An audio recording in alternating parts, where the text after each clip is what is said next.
It's First Aid Friday. What are we looking at today? Amputations or degloving. I was on a course once and it was a 3-day first aid at work course, and it was a full class. There was 12 people on it, and there was a gentleman there. He had 2 missing fingers, and I said to him, I hope you don't mind me asking. I said, what happened? He said, it was years ago. He said, I was using a circular saw and I didn't have the guard down. He said, in fact, I actually chopped off 3 fingers. I went, what did you do? He said, I just went into that emergency mode. And he said, the only thing he had was an empty salt and vinegar crisp packet. I said, and? He said, so I literally just picked up my fingers and put them into the salt and vinegar crisp packet. Like that.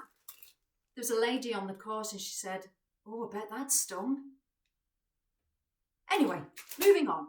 They managed to reattach 1 finger, not all of them. There was too much damage to them. So what are you going to do then? Let's say a work colleague, next door neighbour, family, friend, or even yourself. Let's say you did accidentally chop off a finger, or your colleague done. We want to try and preserve that bodily part to the best of our ability. The better we preserve it, it increases the chance of surgeons being able to attach it on. So what are we going to do? What we don't want to do is put anything fibrous directly onto it, because it will leave fibres behind and cause some damage. Inside your first aid kit at work, or even your first aid kit at home, you should have gloves. So these are non-fibrous, so there's nothing going to stick to that finger. If you have a dog, you're probably used to picking up dog poop like this. So it's exactly the same technique. Literally, get the glove, pick it up, turn inside out. Now we want to keep it cool. We don't want to freeze it. We want to keep it cool. And that is the best result then for potential reattachment. Now, inside your first aid kit at work, you may have, you might not, but you may have what we call an instant ice pack. And how this works is you literally just squeeze it, an instant chemical reaction, you now have an ice pack. But we don't want to put the ice pack directly onto that bodily part because it can burn it. It's what we call cold burn. So before you do that, inside your first aid kit, you will have a triangular bandage. If you don't, tea towel, anything, just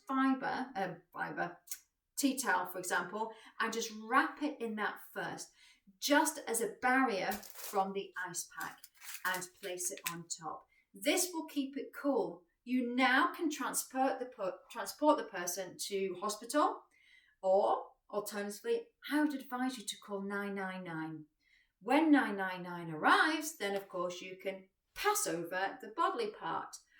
Good idea to take a note of the date and the time, and also the name of the person that it came off, just in case it gets mixed up at hospital. Okay? Yeah? Makes sense, doesn't it, really? If you don't have an instant ice pack and you want to keep it cool, you might have a bag of frozen peas. If you're at work, you might not have frozen peas. Inside the fridge at work, maybe bottles of milk, cans of juice. Just put them around it to keep it cool. And fingers crossed, pardon the pun, it will be able to get reattached successfully. Remember, prevention is always better than cure. Please, please, please use the equipment safely, use those safety guards, and also be very mindful of rings as well. Degloving, they can get caught on pretty much anything and they can just pull off a finger just like that. It's amazing I could do that because I've got all my fingers.